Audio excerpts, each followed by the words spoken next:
Assalamualaikum warahmatullahi wabarakatuh. Jumpa lagi kita di pembelajaran IPA untuk siswa kelas 8 semester 1 bersama saya Ika Fatmawati SPD. Selamat belajar, semoga bermanfaat. Kali ini kita akan mempelajari tentang bab 4, yaitu struktur dan fungsi jaringan tumbuhan. Pada video ini, kita akan mempelajari tentang struktur fungsi jaringan pada organ akar dan batang. Tujuan pembelajaran kali ini yaitu, yang pertama, menyebutkan macam-macam jaringan pada tumbuhan beserta fungsinya. Yang kedua, menjelaskan fungsi jaringan pada tumbuhan. Yang ketiga, menjelaskan struktur dan fungsi jaringan pada akar. Yang keempat, menjelaskan struktur dan fungsi jaringan pada batang. Struktur tubuh tumbuhan. Kali ini kita akan mempelajari tentang struktur tumbuhan dan sistem transportasi yang terjadi di dalamnya. Yang pertama, kita akan mempelajari tentang organ akar. Fungsi akar. Yang pertama, yaitu untuk menambatkan dan memperkokoh berdirinya tumbuhan. Yang kedua, menyerap air dan garam mineral. Yang ketiga, tempat menyimpan cadangan makanan. Yang keempat, untuk bernafas. Pada tumbuhan ada dua sistem perakaran, yaitu akar tunggang dan akar serabut. Yang pertama yaitu akar tunggang. Pada akar tunggang terdapat akar utama. Di setiap akar utama terdapat akar cabang. Terdapat pada tumbuhan dikotil, misal pada tumbuhan mangga, wortel, rambutan, dan sebagainya. Yang kedua yaitu akar serabut. Akar serabut tidak memiliki akar utama. Akar tumbuh dari pangkal batang dan bercabang membentuk struktur serabut. Terdapat pada tumbuhan monokotil, misal pada padi, jagung, rumput, dan sebagainya. Kita lihat gambar perbedaan akar tunggang dan serabut. Pada sebelah kiri ini adalah akar tunggang. Ada akar utamanya, dan sebelah kanan adalah akar serabut yang tidak terdapat akar utama. Semua akar tumbuh dari pangkal batang kemudian bercabang sampai ke bawah. Jaringan pada organ akar. Yang pertama yaitu jaringan epidermis. Terdapat satu lapis sel yang tersusun rapat. Kemudian, pada permukaan luar terdapat rambut akar untuk memperluas bidang penyerapan. Fungsinya untuk menyerap air dan garam mineral. Kemudian ada jaringan korteks, terdiri atas sel-sel parenkim. Dinding sel tipis dan memiliki banyak ruang antisel untuk pertukaran gas, berfungsi untuk menyimpan cadangan makanan.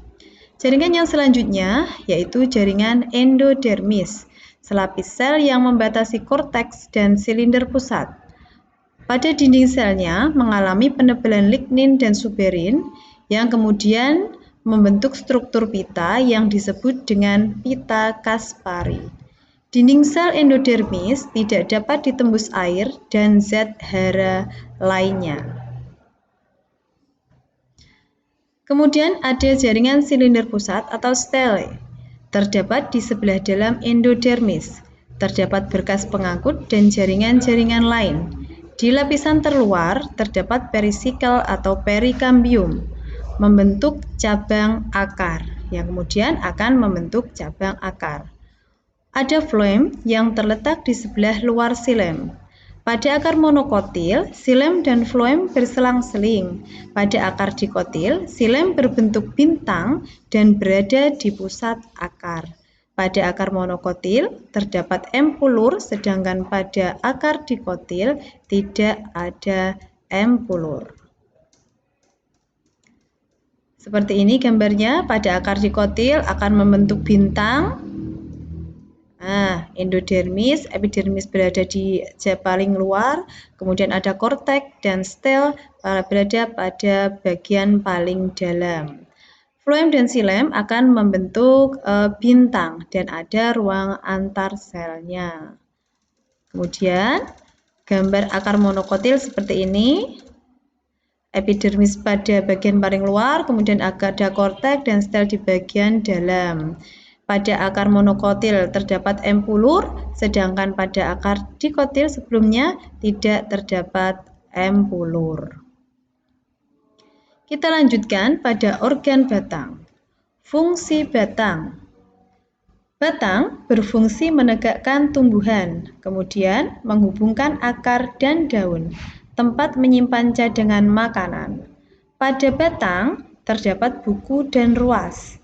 Buku merupakan tempat melekatnya daun, sedangkan ruas merupakan bagian di antara dua buku. Kita lihat gambarnya, ini adalah buku, tempat tumbuhnya daun, ini buku.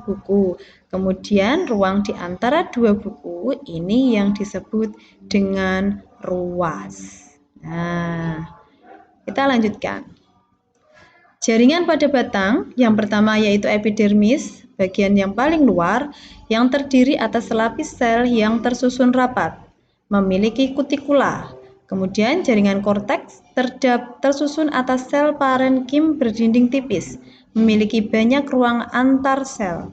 Terdapat kolenkim dan sklerenkim yang digunakan untuk menyokong dan memperkuat batang. Batang muda.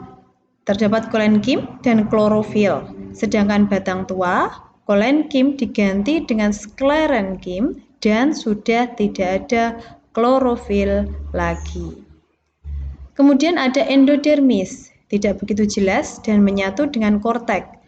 Dan kemudian yang paling dalam yaitu silinder pusat atau stel, yang pada jaringan ini terletak di sebelah dalam korteks. Terdapat sel-sel parenkim dan berkas pengangkut xilem dan floem.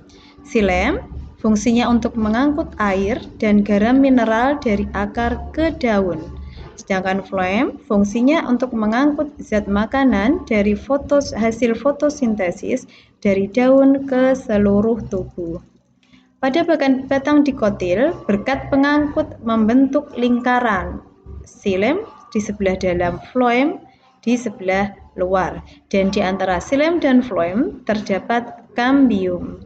Pada batang monokotil, berkas pembuluh menyebar, tidak teratur dan tidak mempunyai kambium. Nah, ini adalah gambarnya. Epidermis paling luar, kemudian ada korteks, kemudian berkas pengangkutnya, xilem yang ada di paling dalam, kemudian floem ada di bagian lebih luar, kemudian di antara xilem dan floem ada kambium. Sedangkan pada batang monokotil, xilem dan floem tidak teratur dan tidak terdapat kambium di dalam batang. Untuk epidermisnya masih sama paling luar, kemudian korteksnya sudah tidak terlihat menyatu dengan endodermisnya. Demikian pembelajaran kita hari ini. Terima kasih. Kita akan jumpa lagi di video berikutnya. Semoga bermanfaat dan berguna untuk kita semua. Terima kasih. Wassalamualaikum.